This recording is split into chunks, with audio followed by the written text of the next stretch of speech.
Again, for each and everything that we can think of, there is a way of measuring the impact on the climate because of that particular activity, right?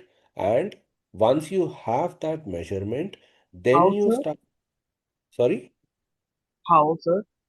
Like, how can you measure it specifically? think through it. No, think through it. It's fairly simple. Think through it. You switch on a fan. How is it impacting the climate? So it's consuming electricity, and for making the fan, it is consuming steel, and for making the steel, we are consuming the natural resources. As simple as that. You're walking to school or you're driving to school. How is that impacting the climate? Yes. It's producing the car is producing pollution, and for making the car, a lot of natural Record हो resources रही are है मेरी used. Meeting record हो रही है Right. So if you're using 10 notebooks instead of two notebooks, how are you impacting the planet? Or if So you're there are many wasting more 10 trees being cut. paper. Correct. So for every, like I said, for everything that you do, if you think through, there is a way that you can there is a way that you can measure how you are impacting the planet. Whether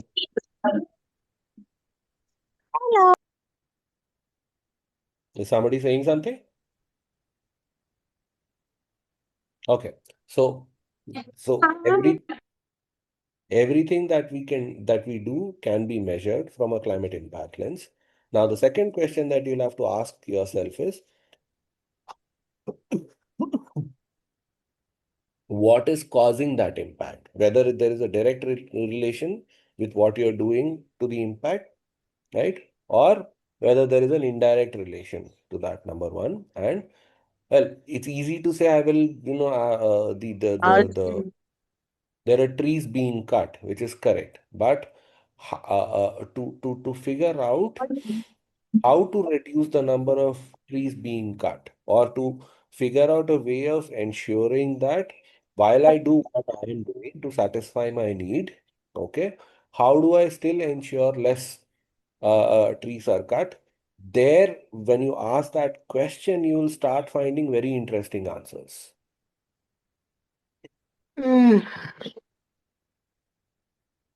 The answers will come from that question. I know the reason or I know how my action is impacting the climate, correct? But I want to satisfy my need of performing this action. So how do I reduce my impact while satisfying my need? That is where it comes in. Very simple. And that's what, in my mind, this entire exercise that we are putting you through is all about. Think through a particular aspect, okay, that you think is well, interesting to you is something that you can work on, is something that you understand to a good extent. Because the way with the very question, the very aspect that we started with, if you do not understand the problem, you are not going to solve it the right way. You might solve it in some form or the other, but either the solution is bound to fail, or you might actually create a different problem that you cannot solve because of the way you're doing it. So understand the problem properly or think through what you can understand to a good extent, right? Then think about this question. What need is it satisfying? Why is there a need for that? Okay. What is making people do things or act in a particular manner for that particular satisfying that particular need? How is that need having an impact on the planet? And then come together. Everything put together. So, okay, what is this?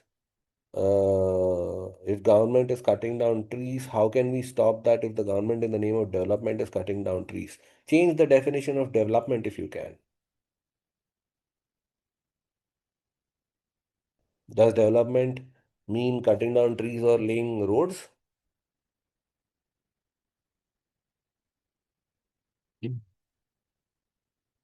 Think through no that.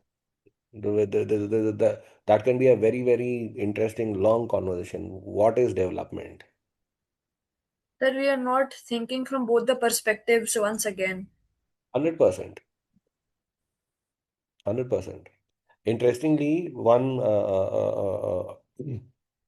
thought that I read about, I don't know, about 15, 20 years back in a research paper somewhere was, in every discussion that we've had around development, whether it's, development in general, right? Whether it's industrial growth or human growth or socioeconomic growth, whichever lens you put on top of that, human development as such, let's say, okay?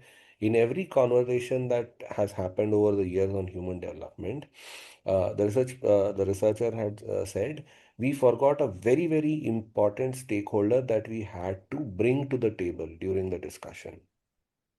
So what happens in a discussion? Typically, when you're trying to take a decision, you bring all of these people together to the table. You bring people who might be impacted by the decision that, or the aspect that you're trying to take a decision on. Bring them together, talk to them, understand their problems, and then say, okay, let's collectively agree that we will take this step and move forward from there. And that everybody should agree to, right? That's how decisions are supposed to be taken in general, usually taken between the three of you. If you want to decide which movie to watch, that is what you would do. Someone would propose something, someone would say, no, I want to see this. And then, you collectively agree, okay, let's go and watch this movie. Right.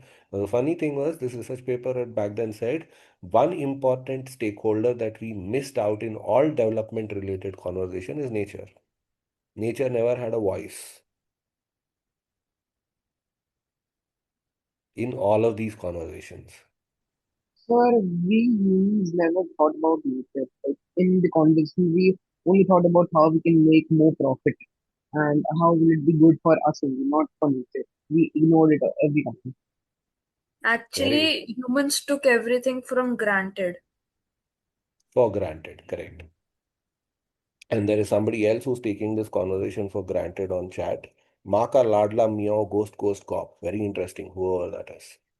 Thank you. I didn't know there's something like this actually happens. So, but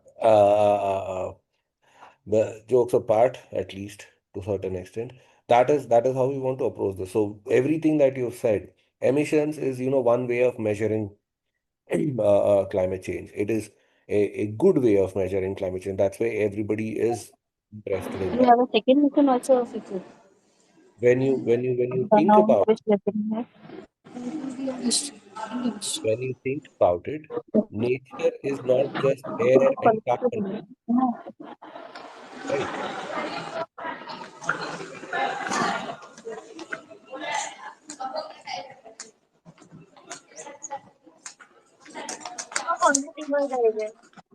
पलक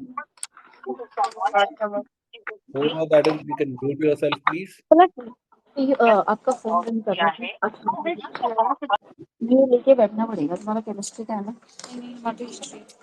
बैठ जाना वहाँ पे ये मेरे को class लेने Kirti sir, जाना sometimes it's difficult for us to mute because of the way they are joining in. I don't know. We've been trying to do Okay. that, but sometimes it gets difficult for us to mute them at the back end. Anyway, so what Sorry I was, about that. no worries. So what I was simply trying to say was, and I lost that thread. Very good. Okay. Yeah. So what I was trying to say is, nature is a complex thing. It's not just air. There is also water. There is also soil quality. There is also no, well, water also has multiple dimensions. There is above the ground water and then below the ground water, right?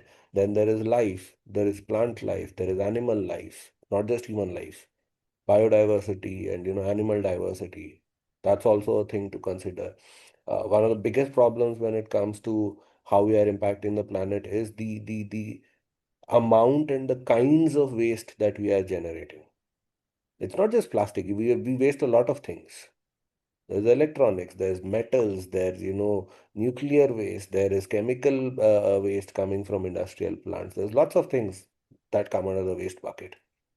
And what are we doing? How are we treating that? There's bio waste, there's human waste. What are we doing with all that? So there are nature is a complex organism like all of us are. You need to look, you can pick up any one of these dimensions to act on and create a solution for solution in that particular dimension, or create a solution that will help someone reduce their impact on that particular dimension. That's what I think this entire exercise should help you think through at least. And we should remember that everything in the nature is interconnected. If you make an if you make a change in something like for like cutting trees, we impact the air and the water. Correct. In quantum science, yeah, it's a different way of looking at it. But in popular imagination for quantum science, it's called the butterfly effect. The A chain butterfly reaction. flutters it, the butterfly flutters its wings here. You will see an impact, God knows where. Basically, like a chain reaction, right? So, like one event leading to many other reactions. Correct. So the funny thing is when we are at least when pools like us are trying to build solutions to address climate change, right? We also tend to get lost in recursive loops because it's so complex. I mean, there's a layer as you keep peeling. There is one layer, then there's another layer, then there's a third layer, then there's a fourth layer. How many layers can we solve the problem? Or for how many layers can we solve the problem? So there is a limit to what, as an individual or even as an industry, one can do. Even governments have limitations, as we are seeing right now. Right? Somewhere there is a war, we can't do much about it, right? We got to deal with the consequences, full stop. So there are limitations at each and every level that one needs to be aware of. So one can only do what they can within, their wherewithal. You can stretch it to some extent, right?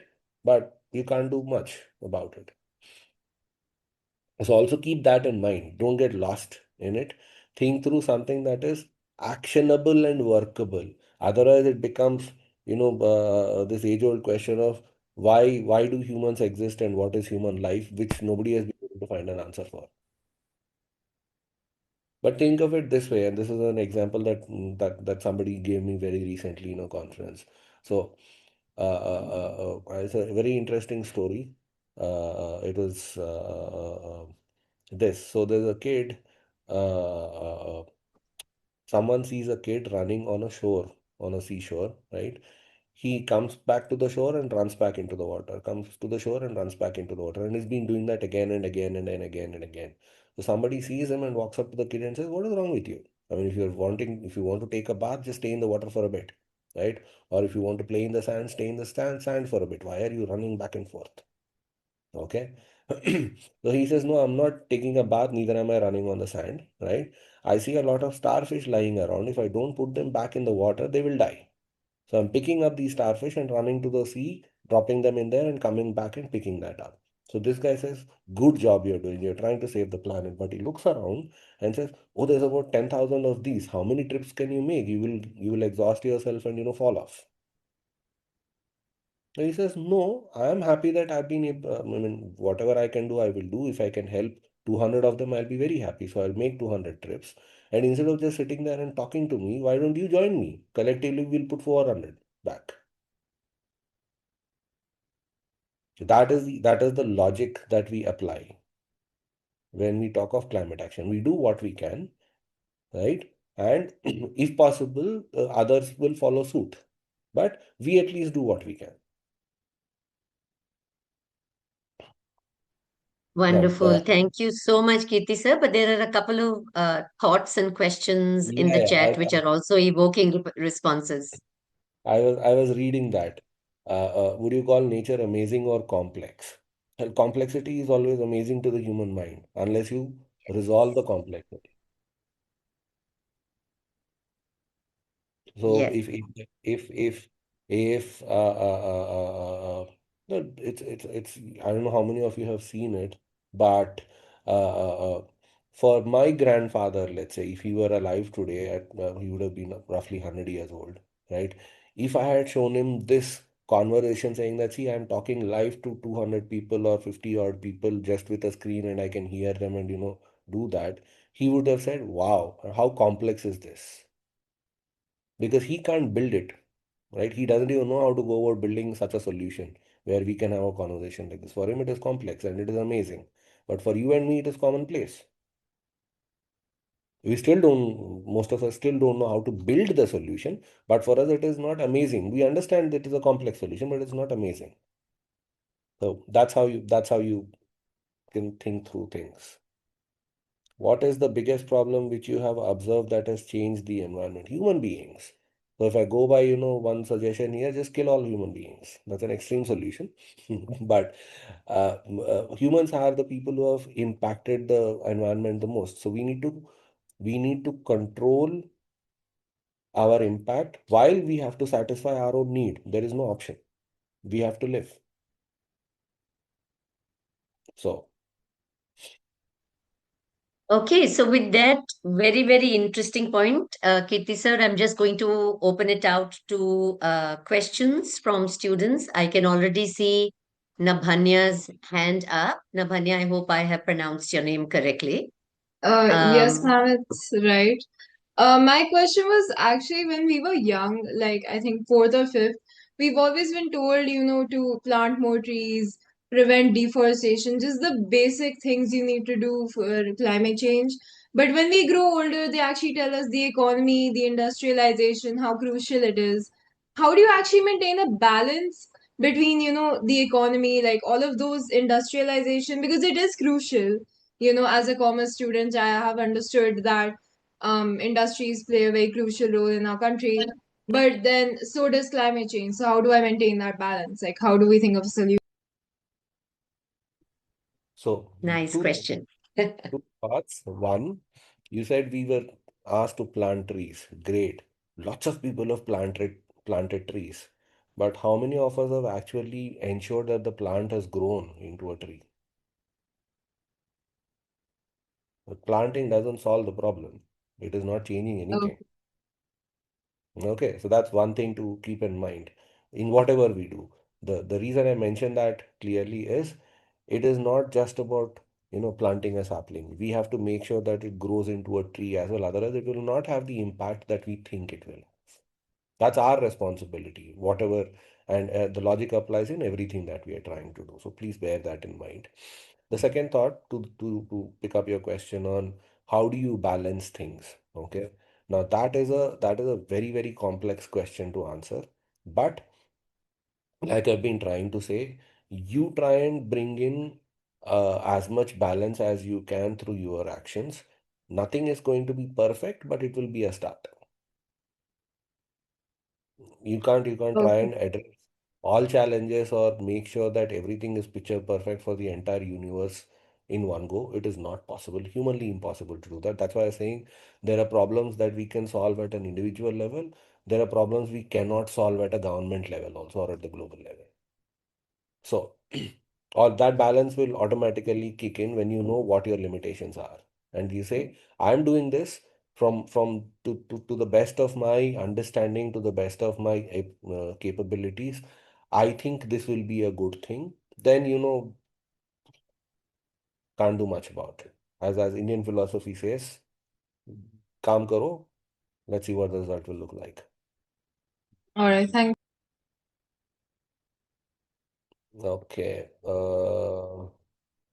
Next question is I'm from Delhi, sir, ecosystem. If global temperature rise by 2 degrees pre-industrial levels, which ecosystems do you think will be most dramatically transformed and how might that reshape human life? Um, Simple answer to that question that is nobody knows. We are still trying to understand it. Okay. Whether 2 degrees is the right number or not is also up for questioning. Nobody knows whether that is the right number or not. Some scientists agree, some scientists do not agree. We are just going with that number because majority comes together. Okay. How will it shape human life and how is it going to transform our ecosystem? We don't know yet. We don't even know the changes. We are continuously finding out new things that are happening. So, for example, about 5 years back was the first time when we realized the axis on which the Earth is rotating is shifting by a couple of degrees.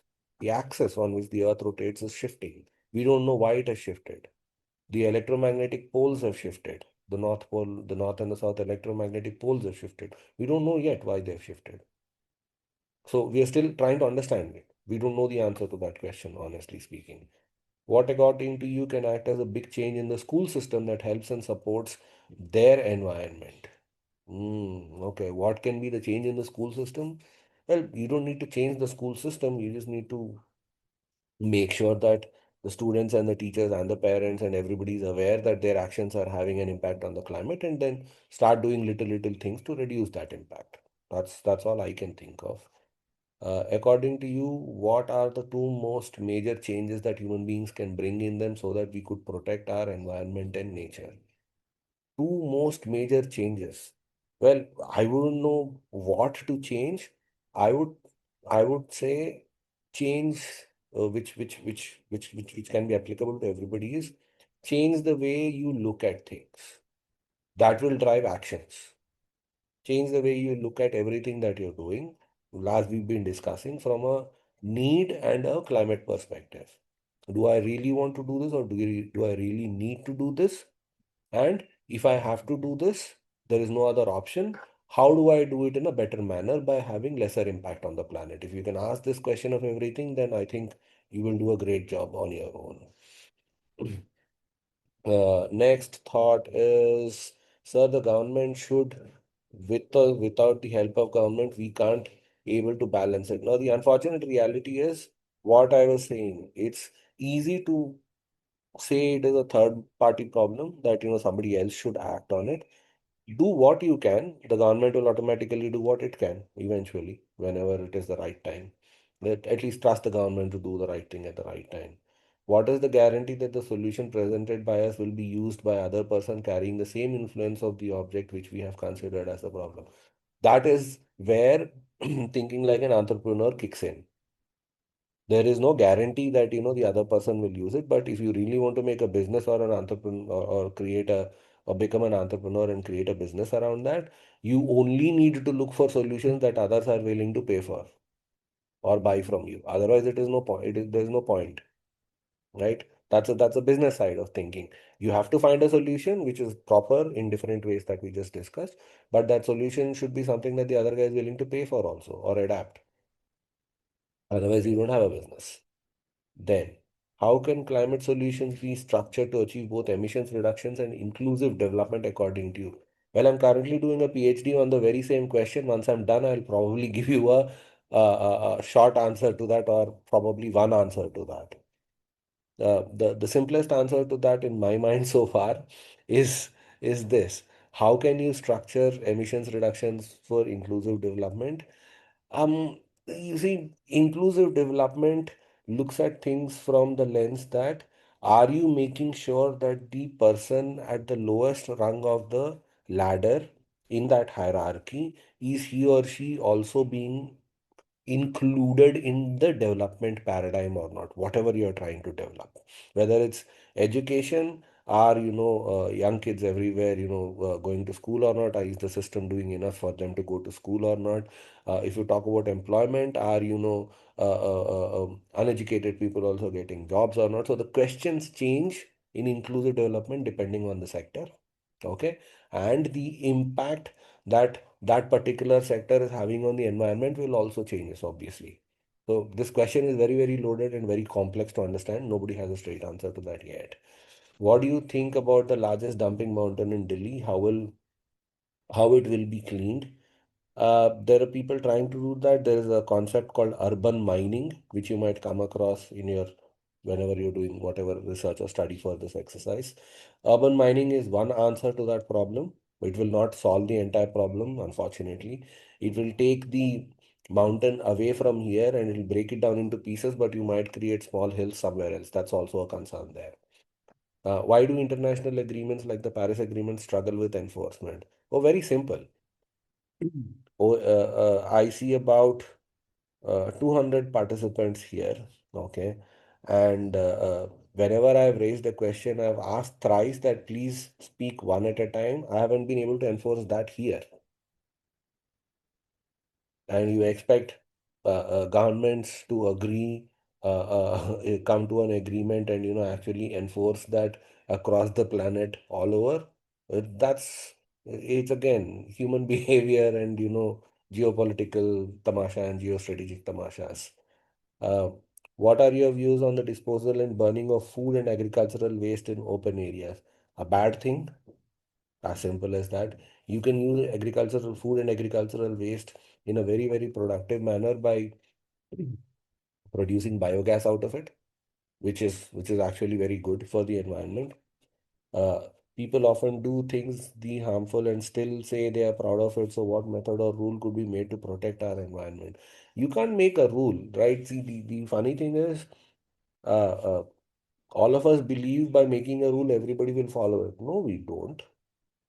Your teacher has set a zillion rules for you in school. Do you follow them? No. There are traffic rules in place. Do people follow them on the streets? No. There are taxation rules in place. Does everybody pay tax? No. So there's no point in creating another rule. You will create a rule, of course. That's not the problem statement. The problem statement is it has to come from the individual himself or herself that I will do it the right way. Only then will things change. Making rules doesn't change much. According to you, is change in the ways the human race for the better or for the worse?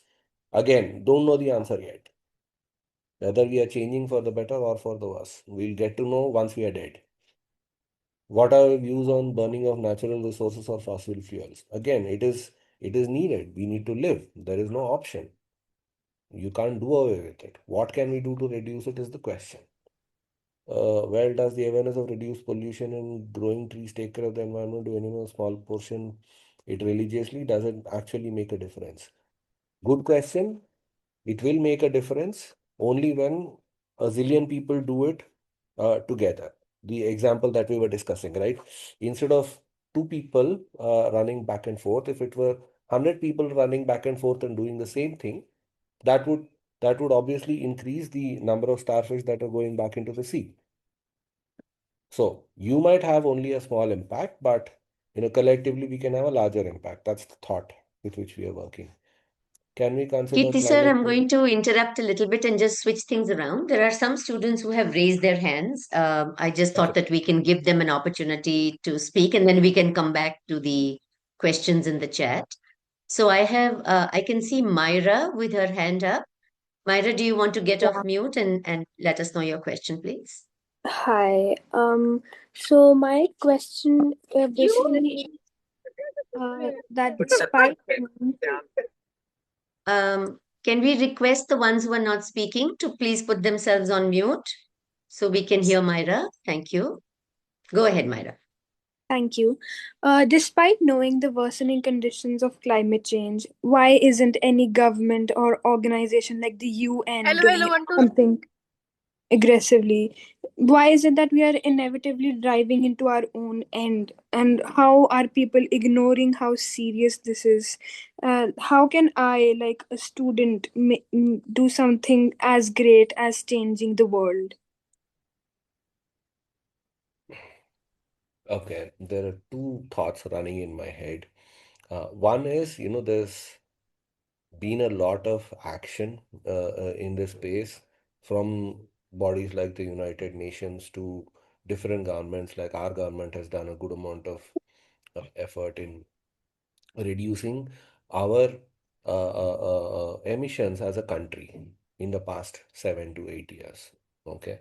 The UN has been proposing what needs to be done, the Paris Agreement and the Conference of Conference of Parties and all of that are actions. Well, they're slow moving because the scale at which things need to move, it will take time. It may not be visible to all of us today. For example, let's say the mobile phone was the first mobile phone was launched in the market about 30 years back. In fact, more than that. But all of us started seeing mobile phones as commonplace only 10 years back. In everybody's hand, whether he's rich or poor or young or adult or old age person. That happened only a decade back. So it took about 20 years to percolate for things to show up on the ground everywhere on the planet. So all of these will take time. It's not that it's a switch key, you just switched it on or off and it works. It doesn't work. So it takes Okay, time. Insia, go ahead with your question. Insia from Scottish Eye. Good afternoon, sir. We keep saying do more, talk less, but how do we get everyone to take action? Because not everyone is educated or has civic sense, because contribution by everyone or most of us is very important. Thank you. The take that I have on that is, you think education brings civic sense? I can give you umpteen number of examples of the exact opposite thing happening. People are educated but have zero civic sense. Okay.